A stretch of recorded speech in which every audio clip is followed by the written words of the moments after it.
A'udzu billahi minasyaitonir rajim. Bismillahirrahmanirrahim. Allahumma rabbi shrah li sadri wa yassir li amri wa hlul 'uqdatam min lisani yafqahu qawli. Assalamualaikum warahmatullahi wabarakatuh. A'udzu billah, bismillah, alhamdulillah, wassalatu wassalamu ala Rasulillah wa ala alihi wa ashabihi wa man tabi'ahum bi ihsanin ila yaumil qiyamah. Asyhadu an la ilaha illallah wahdahu la syarikalah wa asyhadu anna Muhammadan abduhu wa rasuluhu alladzi la nabiyya ba'dah. Qala ta'ala fi kitabihil karim wa huwa asdaqul qailin. A'udzu billahi minasyaitonir rajim. Bismillahirrahmanirrahim. Qutila ashabul ukhdud an-nari dzatil waqud idhum 'alaiha qu'ud wa hum 'ala ma yaf'aluna bil mu'minina syuhud. Wa qala aidan fi ayatin ukhra alam tara kaifa fa'ala rabbuka bi ashabil fil alam yaj'al kaidahum fi tadlil wa arsala 'alaihim tayran ababil tarmihim bi hijaratin min sijil faja'alahum ka'asfin ma'kul. Alhamdulillah, segala puji milik Allah. Salawat serta salam semoga senantiasa tercurah limpahkan kepada junjungan alam, Nabi kita, Rasul kita, kekasih kita semua, Nabi Muhammad SAW. Alhamdulillah, pada kesempatan kali ini, pada tahun 1442 Hijriah, kita sudah memasuki pada bulan Rabiul Awal, di mana pada saat ini dimulai geliat para kaum muslimin wal muslimat mengenang, memperingati hari kelahiran Nabi terakhir, Rasul terakhir, utusan Allah, Nabi akhir zaman, Nabi Muhammad SAW, yang berkat segala yang telah beliau tinggalkan dan contohkan kepada kita menjadi umat akhir zaman yang mudah-mudahan kita diakui sebagai umatnya, yang di akhir nanti semoga kita semua bisa mendapatkan syafaatul udma darinya, amin ya Allah ya rabbal alamin. Pada kesempatan kali ini,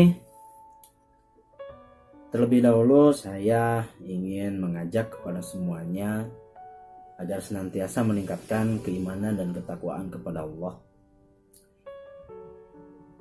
Sebelumnya saya mengucapkan terima kasih kepada seluruh pihak yang berperan dalam agenda pada kegiatan hari ini. Saya mendapat sebuah tugas untuk bukan lebih menyampaikan ya, mungkin kita lebih sharing aja. Kita akan mencoba untuk membahas apa itu esensi dan urgensi dalam memperingati Maulid Nabi Muhammad SAW. Dalam surat yang tadi saya bacakan di awal, surat Al-Buruj ya, surat ke-85 dari ayat 4. Bagi yang sudah sedang menyaksikan, silahkan dibuka ayatnya supaya kita bisa mengkaji secara ilmiah, secara objektif, sehingga bisa dipertanggungjawabkan, bukan hanya sebatas untuk menambah wawasan keilmuan semata, tetapi semoga bisa menjadikan sebuah perkara yang menjadi prinsip untuk kita jadikan sebuah pegangan. Karena tanpa sejarah kita tidak akan ada. Sebagaimana yang sering digembor-gemborkan bahwa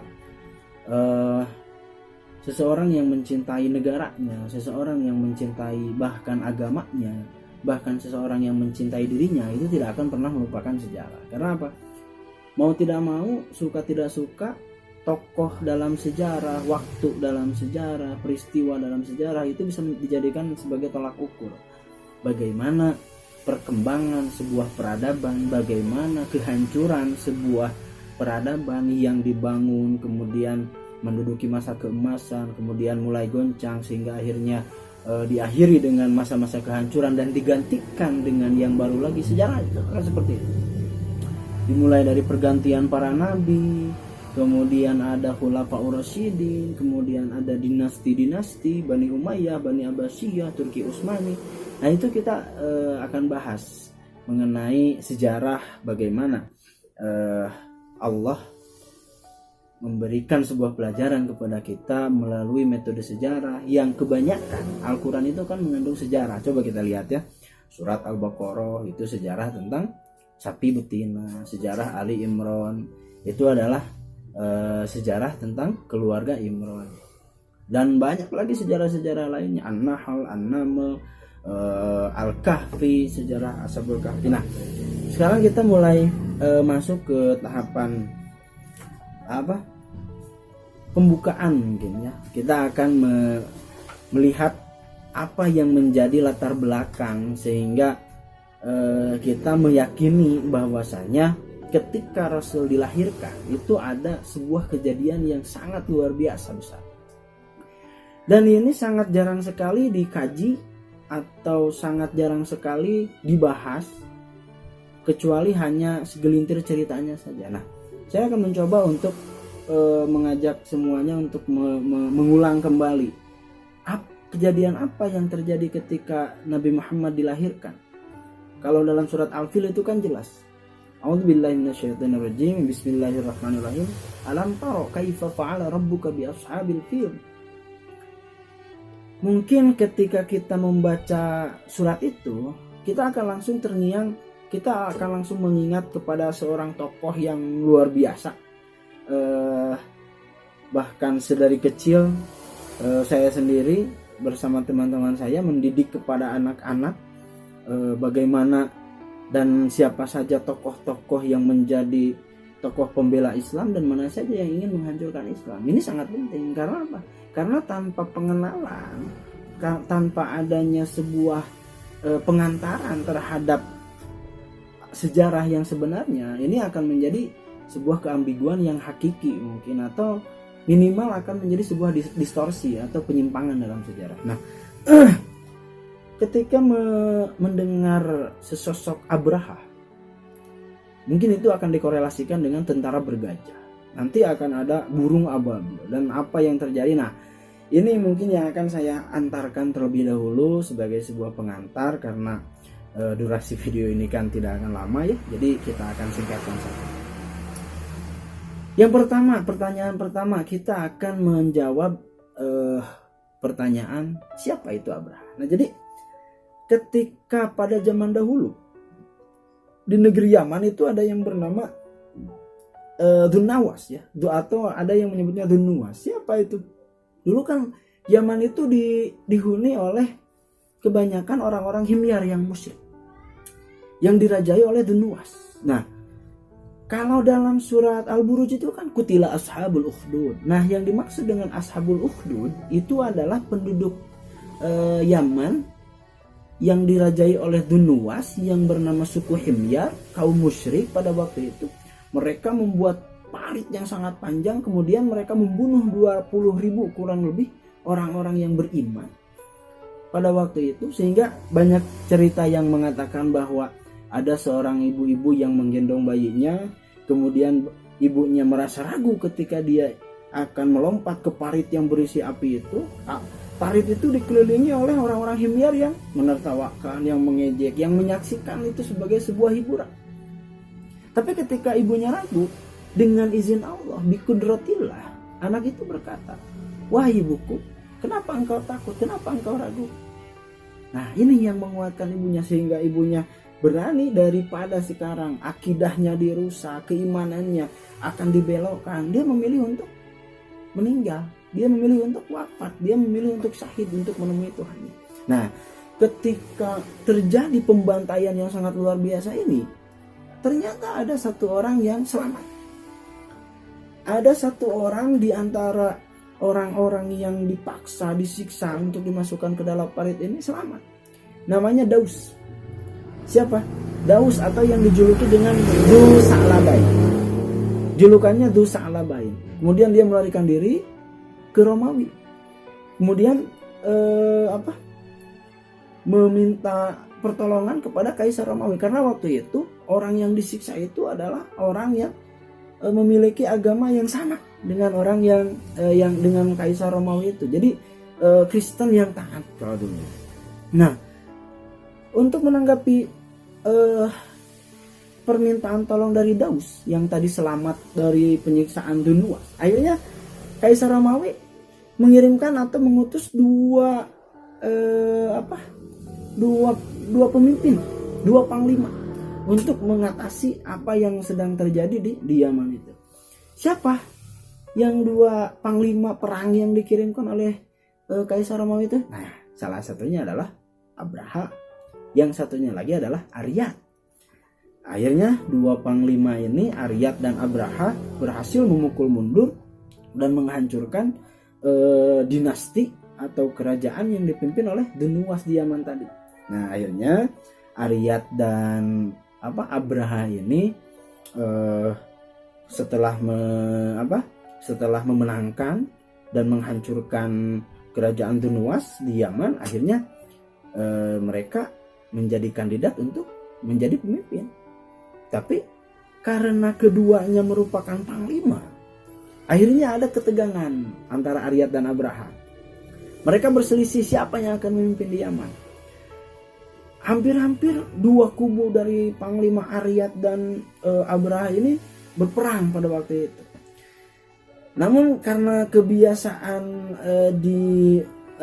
pada zaman dahulu ya, kebiasaan peperangan zaman dahulu kan biasa itu duel dulu yang paling kuat. Nah, ini Aryat dan Abraha ini duel.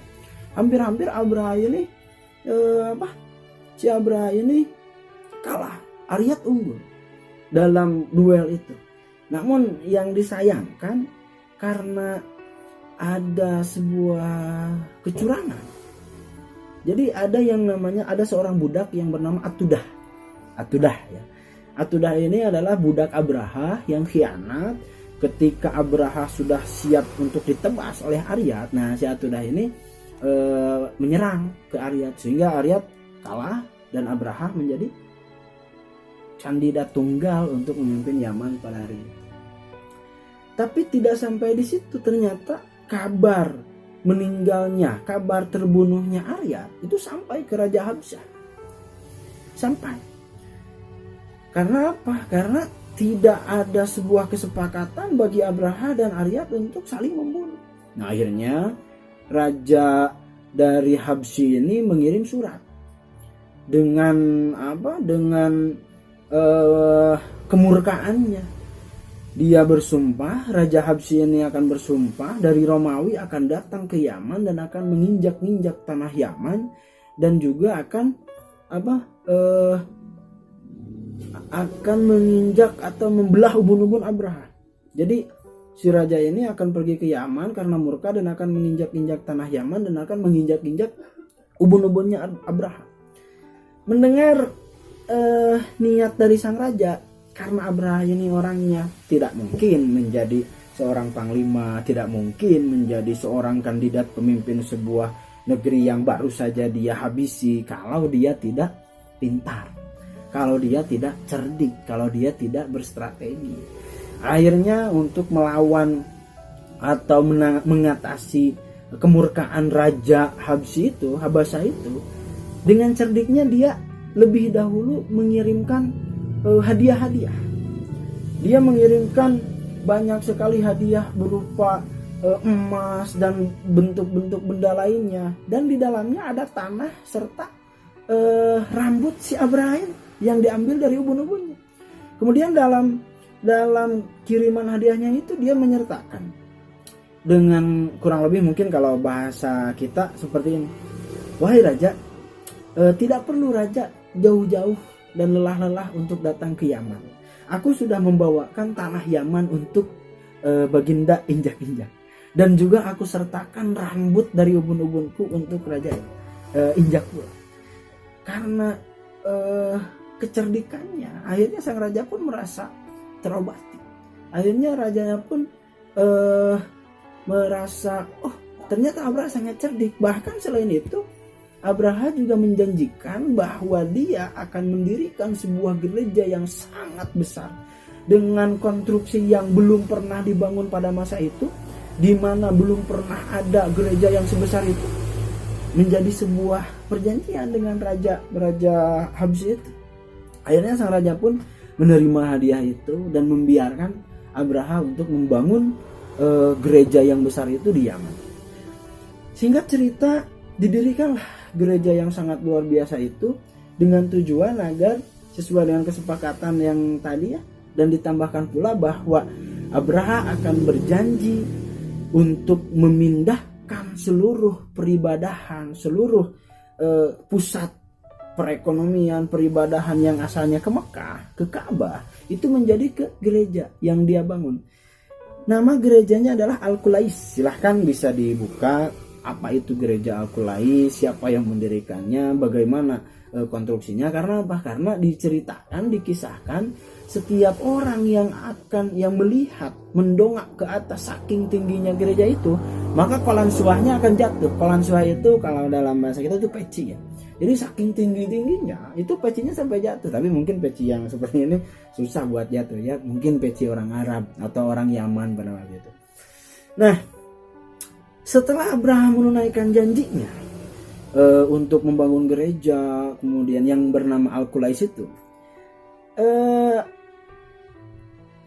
dia membuat sebuah strategi untuk memindahkan para pengunjung Ka'bah agar pindah ke Qulais, agar seluruh orang yang berniat untuk berhaji, menunaikan haji pada waktu itu dari seluruh berbagai dunia itu akan diarahkan ke Al-Qulais, ke gereja milik Abraham.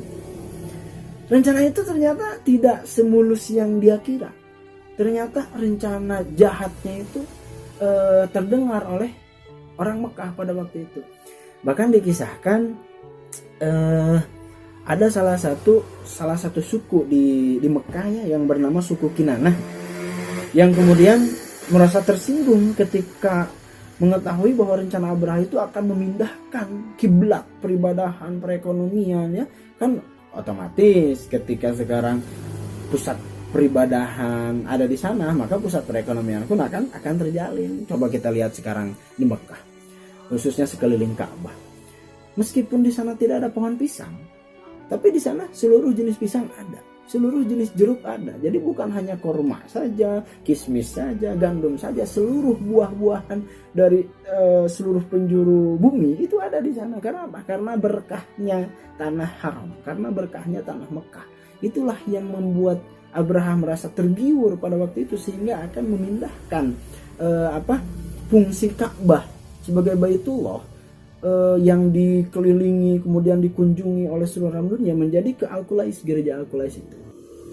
Apa yang dilakukan oleh suku Kinanah pada waktu itu? Dari suku Kinanah ada yang tersinggung, kemudian menyelinap masuk ke gereja Al-Qulais yang berada di Yaman ini dan membuang kotoran di sana, membuang kotoran manusia di gereja itu. Nah, ini salah satu titik balik yang membuat Abraham merasa dilecehkan dan dipecundangi ketika tempat ibadahnya dianggap sebagai toilet ya, atau sebagai WC mungkin, karena dia menemukan dan mendapati ada bawahannya yang melaporkan bahwa di gerejanya ada kotoran. Nah, inilah yang menjadi latar belakang akhirnya Abraham murka, kemudian dia menyiapkan sejumlah pasukan besar yang di dalamnya ada pasukan bergajah.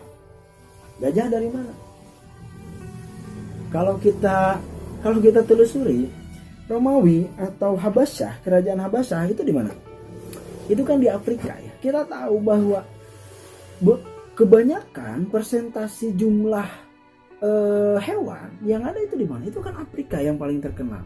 Seluruh jenis spesies hewan yang ada di bumi itu kebanyakan di Afrika. Nah, karena Habsyi itu di Afrika, sehingga ketika ada laporan untuk menyerang ke Makkah, Abraha itu meminta bantuan kepada Raja Habsyah yang tadi dia janjikan itu.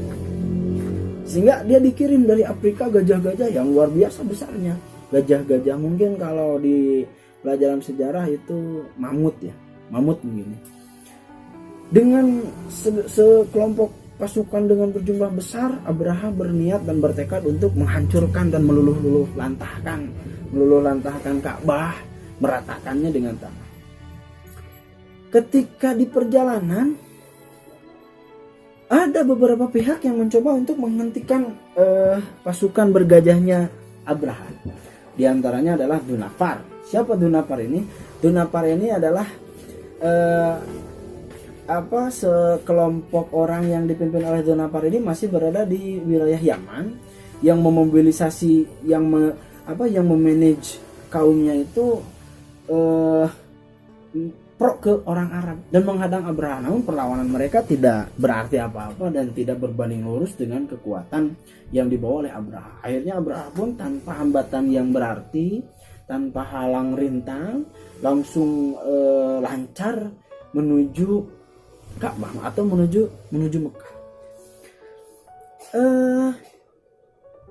Lalu apakah hanya perlawanan Dunapar saja? Tidak, ternyata selama di perjalanan pasukan Abraha ini membuat keonaran. Ketika mereka beristirahat di suatu wilayah yang bernama Al-Magmas, tempat peristirahatan pasukan bergajah. Ternyata di salah satu agenda kericuhan yang dibikin oleh pasukan Abraha itu adalah merampok, mencuri, membegal, dan diantara yang dicurinya itu adalah 200 unta milik Abdul Muthalib. Nah, ketika itu Abdul Muthalib mendatangi Abraha dengan ketampanan dan kewibawaan Abdul Muthalib. Abraha menyambut Abdul Muthalib, menanyakan apa maksud kedatangan Abdul Muthalib kepada Abraha. Sehingga ketika Abraha bertanya seperti itu, Abdul Muthalib menjawab, aku tidak bermaksud untuk apa-apa. Aku hanya ingin meminta kembali 200 unta milikku yang kau rampas. Di sini Abraha merasa campur aduk, aneh, kemudian marah. Anehnya kenapa?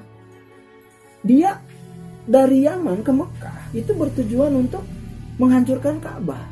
Tetapi Abdul Muthalib yang menjadi tokoh di Ka'bah di Mekah mendatanginya hanya untuk meminta kembali 200 unta miliknya yang dirampas oleh Abraha. Ini kan yang menjadikan Abraha, aku akan menghancurkan Ka'bah sementara engkau hanya memikirkan untamu. Akhirnya Abdul Muthalib berkata, 200 unta milikku yang kau rampas itu milikku dan aku yang menjaganya. Sementara Ka'bah yang ingin kau hancurkan, yang ingin kau luluh lantahkan, yang ingin kau ratakan dengan tanah, itu milik Allah. Maka dia yang akan menjaga. Nah, inilah yang menambah kemurkaan Yang menambah kemurkaan Abraha. Sehingga keesokan harinya dia pun meneruskan perjalanan untuk menuju Ka'bah sebelum akhirnya sebagaimana yang dikisahkan dalam surat Al-Fil. Keesokan harinya itu ada sekelompok burung yang di sebagian kisah diceritakan bahwa burung itu seperti burung walet. Burung ababil itu sejenis burung walet yang membawa batu panas dari neraka. Itu di salah satu kisah ya. Kisah yang lain nanti kita akan lihat sebagai sebuah perbandingan atau cerminan atau mungkin penafsiran yang lain. Yang membawa 3 buah batu, masing-masing burung itu membawa 3 buah batu, 2 di cakarnya, kemudian 1 di paruhnya, sehingga burung-burung yang berbondong yang bernama burung ababil itu berbondong-bondong dan menjatuhkan batu itu sehingga pasukan tentara bergajah milik Abraha itu hancur luluh lantah. Bahkan kalau di surat Al-Fil itu kan seperti daun yang dimakan oleh ulat secara perlahan. Termasuk Abraha pun terkena. Nah, tapi di cerita yang lain ada yang menafsirkan bahwa sebetulnya itu bukanlah bentuk burung yang sebagaimana burung yang kita kenal atau yang ditafsirkan tadi. Ada yang mengisahkan juga, mungkin bisa dicari silakan referensinya, keterangannya dari mana. Ada yang mengisahkan bahwa Tayron ababil itu bukan burung ababil, melainkan sebuah penyakit cacar air yang pada waktu itu belum pernah ada. Jadi menurut keterangan yang satu itu, cacar air yang pertama kali ada di alam di dunia ini, kasuistis pertamanya itu adalah Abraha. Yang kalau kita bisa lihat kan, kalau ada yang punya penyakit cacar atau yang bahasa kita penyakit kulit lah sekarang, itu penyakitnya di sekujur tubuh, kemudian sedikit demi sedikit memakan dari daging si Abraha. Bahkan lanjutan ceritanya sampai jantungnya si Abraha itu hanya ditopang oleh tulang dadanya saja, sementara dagingnya itu sudah habis dimakan oleh penyakit kulit itu. Bahkan akhirnya si Abraha ditandu menuju kembali ke Yaman. Jadi dia tidak mati di tempat ya, tapi dibawa dulu oleh sisa-sisa pasukannya ke Yaman. Nah, itu mungkin sekelumit flashback kita ya ke kisah sebelum atau ketika dilahirkannya Nabi Muhammad SAW. Maksud yang saya ingin sampaikan, kejadian penyerangan Ka'bah oleh Abraha yang bermaksud untuk memindahkan pusat peradaban, pusat perekonomian, pusat peribadatan. Ada yang mengatakan bahwa dan meyakini bahwa pada waktu itu Nabi Muhammad lahir. Mungkin tepatnya apakah itu sebelum Nabi Muhammad lahir atau ketika Nabi Muhammad lahir. Silahkan itu bisa dilihat lagi mana tenggak waktunya yang mana. Yang jelas Nabi Muhammad Nabi utusan Allah itu baru lahir, masih bayi. Yang jadi pertanyaan, ketika sekarang kita melihat ke surat Al-Fil ayat pertama, alam taro, hamzah istifham inkari disambungkan dengan fi'il mudhari hal wal istiqbal. Ini mutlak menjadi sebuah pertanyaan yang harus dijawab. Alam taro bisa jadi maknanya 3. Yang pertama, apakah kita tidak melihat? Yang kedua, ataukah kita tidak bisa melihat? Dan yang ketiga, mungkin saja kita pura-pura tidak melihat. Apa? Alam taro kaifa fa'ala rabbuka bi ashabil fil. Kalau fi'il mudhari, kejadian pada waktu itu harus terjadi pada sampai hari ini, bahkan sampai hari kiamat. Karena apa? Ketika dilihat dari segi bahasa, fi'il mudhari hal wal istiqbal, hari ini dan seterusnya akan seperti itu. Dari redaksi ayat ini bisa jadi kita tidak bisa melihat, atau kita belum melihat, atau kita pura-pura tidak melihat bahwasanya pada hari ini ada ashabul fil, ada tentara bergajah, ada yang dinamakan Abraha. Meskipun Abrahanya sudah tiada, tetapi sifat, sikap, karakter, kepribadian, bahkan sampai tujuannya bisa jadi ada. Ketika kita melihat, oh Abraha itu seperti ini, begini. Coba kita bandingkan dengan sekarang. Ketika ada beberapa pihak yang ingin memindahkan, mengalihfungsikan Ka'bah dari tempat pengabdian, dari tempat peribadahan kepada Allah, dan memindahkannya menjadi keuntungannya sendiri. Dari segi ekonomi, kita bisa lihat pada hari ini tidak sedikit oknum travel haji dan umroh yang mengatasnamakan beribadah haji dan umroh, tetapi malah menipu kepada jamaahnya. Ratusan bahkan miliaran rupiah uang jamaahnya hanya dipakai untuk kepentingan pribadi. Itu kan kejadian sekarang. Apa bedanya dengan Abraha yang ingin mengalihfungsikan fungsi Ka'bah sebagai pusat perekonomian, pusat peribadahan pada waktu itu untuk keuntungan dirinya? Bisa saja yang dimaksud dengan Abraha dewasa ini pada hari ini adalah orang yang mengalihfungsikan Ka'bah menjadi keuntungannya pribadi. Atau bisa jadi mungkin saja, maaf ya, bukan karena sekarang mendekati pemilu atau apa, ada beberapa oknum yang hanya beribadah haji hanya untuk menambahkan embel-embel haji di bagian depan namanya. Kenapa? Saya mau naik, saya mau mencalonkan diri. Apa kata dunia kalau saya belum berlabel haji, kalau saya tidak umroh berkali-kali?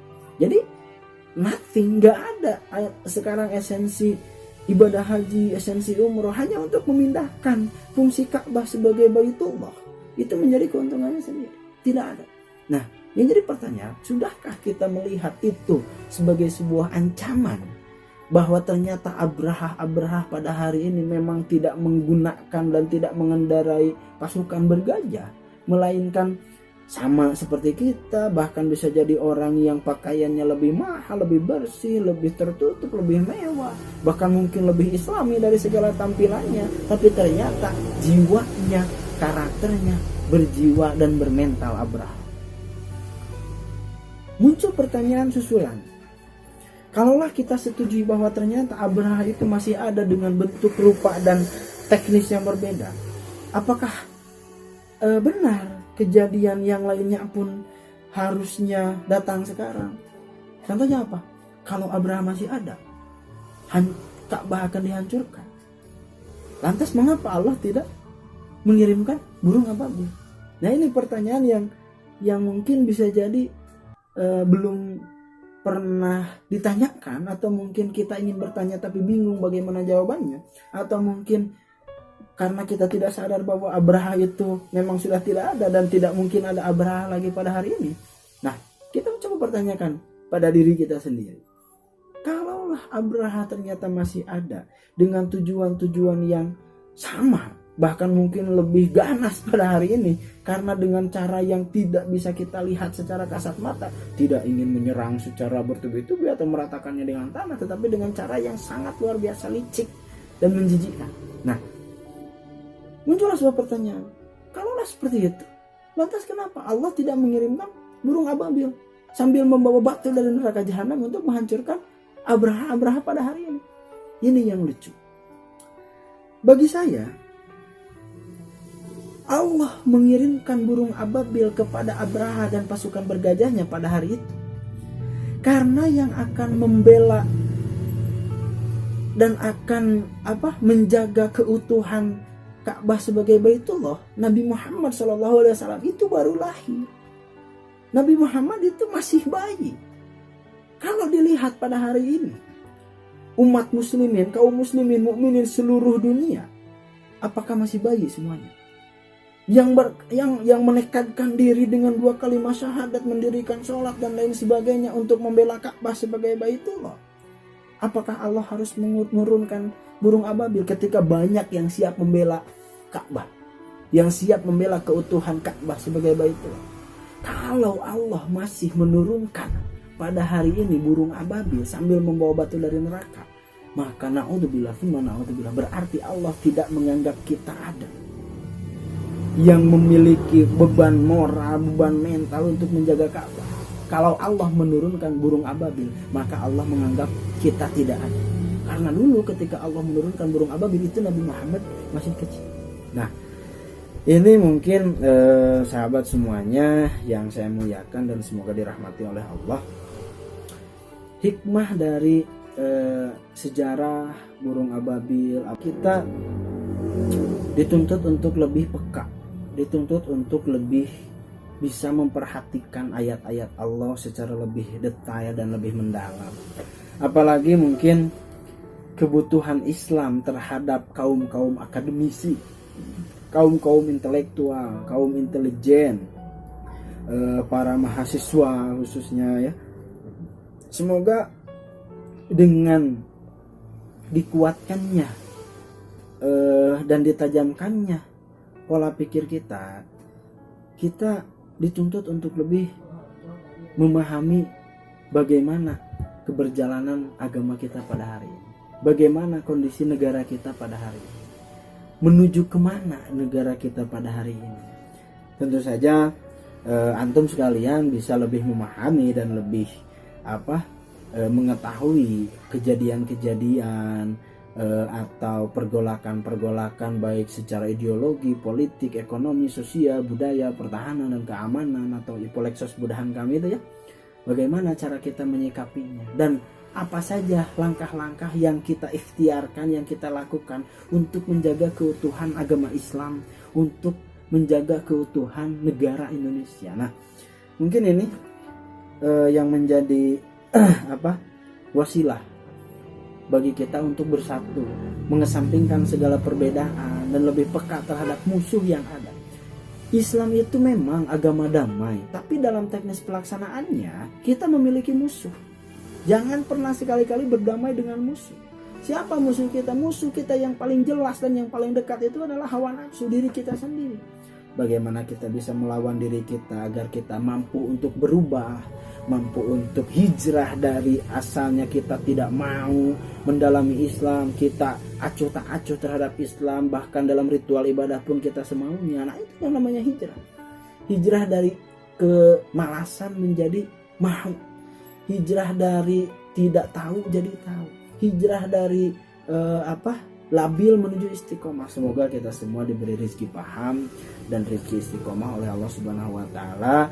Kita diberi kemampuan, kita diberi kecukupan dan kecakapan oleh Allah Subhanahu wa taala untuk bisa menjadi hamba yang berkualitas, hamba yang menjadi menjadi hawariyin. Kalau pada masa Nabi saya itu, siapa yang akan menolong agama Allah? Maka kaum Hawari berkata, kami yang akan menolong agama Allah. Semoga pada tahun ini melahirkan Hawari-Hawari, para pembela Allah yang siap mengorbankan harta dan jiwanya untuk membela agama Islam. Kemudian sedikit demi sedikit mendekatkan diri dengan dengan budaya adat atau Islam yang sesungguhnya, tidak menjadi kaum yang ikut-ikutan terbawa oleh derasnya arus westernisasi dan lain sebagainya. Nah, mungkin itu yang bisa saya sampaikan pada kesempatan kali ini. Untuk akhirnya sekalian, jika ada pertanyaan maka bisa silahkan langsung dipertanyakan, baik itu melalui WhatsApp atau bisa juga melalui sosmed saya, atau mungkin nanti bisa ditanyakan kepada panitia jika ingin ada misalnya sharing, kita bisa silaturahmi nanti ya sambil ngobrol perkara iman, karena tentunya banyak bahasan-bahasan. Saya sangat memerlukan sekali ilmu dari antum sekalian, dan kita bisa saling berbagi. Dan untuk menunaikan salah satu perintah Allah, yaitu watawassaw bil haq watawassaw bis-sabr, kita saling mewasiati dalam al-haq, dan kita saling mewasiati, saling memberitahu, saling memberi ilmu, dan saling memberi semangat dalam kesabaran dalam beribadah kepada Allah. Itu yang bisa saya sampaikan pada kesempatan kali ini. Mohon maaf yang sebesar-besarnya, tentu banyak sekali kesalahan dari apa yang sudah saya sampaikan tadi. Yang benarnya itu mutlak datangnya dari Allah dan dari keterangan-keterangan yang Allah dan Rasul jamin kesahihannya. Adapun kesalahan dan keterbata-bataan itu adalah kekurangan saya sebagai manusia biasa, manusia yang fakir. Kalau istilah bahasa Sundanya sepaharta sepiharti gitu ya. Jadi mohon maaf yang sebesar-besarnya. Semoga kita semua berada dalam lindungan, karunia dan hidayah Allah Subhanahu wa taala, dan kita semua bisa dipertemukan dan kita bisa bersama-sama berjamaah, tidak hanya di dunia saja tapi sampai akhirat sana kita bisa menjadi umat akhir zaman yang bisa saling tolong menolong dan saling tarik menarik untuk menuju jannatullah atau surganya Allah, Darussalam. Amin ya Allah ya rabbal alamin. Usikum wa iyaya bitaqwallah faqad fazal muttaqun. Rabbana atina fid dunya hasanah wa fil akhirati hasanah wa qina adzabannar. Subhana rabbika rabbil izzati amma yasifun wa salamun alal mursalin walhamdulillahi rabbil alamin. Assalamualaikum warahmatullahi wabarakatuh.